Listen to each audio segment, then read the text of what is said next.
microgrids for remote areas, islands, for example, areas where we might have no grid connection, for example, or unstable grid connections. So also here, microgrids can play a key role in order to make sure that local generation, by incorporating, for example, battery storage, can be used as an independent, let's say, small power system to supply smaller communities or mid-sized communities in remote areas, right? So this is actually what I wanted to share with you about the use cases. Now, looking a little bit in what is it in making this happen in particular, right? So obviously, developing microgrids and putting this in place is not rocket science. There's lots of good portfolio available from Siemens specifically, also especially looking into simulation services where you can have software actually helping you in designing and simulating the layout of microgrids, what energy resources to apply, what storage to apply, where to put things and how to put them together. So all this can be simulated prior to the actual deployment of the solution, which is then done. Typically, a design will be done, hardware design, software design, and the portfolio we are utilizing here is actually the standard products and applications we are also using in substation auto example. So there's a lot of proof and reliability already there, which will be then used as a technical solution, if you like, for a microgrid controller. Having this connectivity in mind, utilizing, for example, IoT connectivity, you also will be able to have a continuous performance monitoring. You can apply analytics in order to make sure that your microgrid is running in a proper way. You can do further optimization, which then can go into a mode where it helps to further improve or continuously improving the operation of a microgrid, even as a what we call a managed service.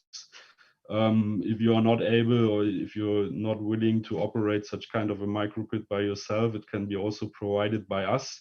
And at the end, it will be a continuous cycle, so to speak, of solution design to solution implementation, monitoring and benchmarking, and further implementation or evaluation of improvements in that area, right?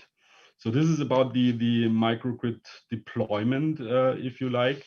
And at the beginning, I said, okay, look, this is touching every aspect of the energy systems, right? And this is also touching our lives. And that's why I put some examples here to show you some areas where microgrids typically are deployed. So ITB, obviously, looking at the campuses, communities, smaller communities, is one of the cases. And then on the upper right corner, most obvious and also, as I said, applicable to a large extent in Indonesia, is about islands and remote areas.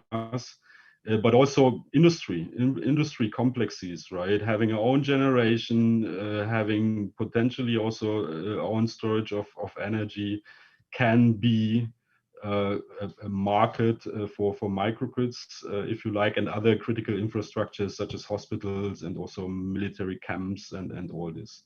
But last but not least, and this is really important because in the beginning we were also talking about large scale implementation. We were talking about PV in a gigawatt area. We are talking about wind generation in gigawatts per site. So also for utilities, especially when it comes to the integration of renewables on a utility scale, so to speak, microgrid and the related applications can be of huge interest and can provide lots of benefits.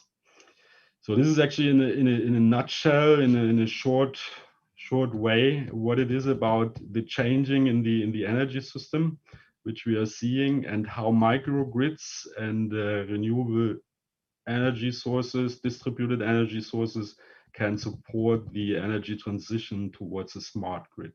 Thank you very much, and looking forward for the discussion.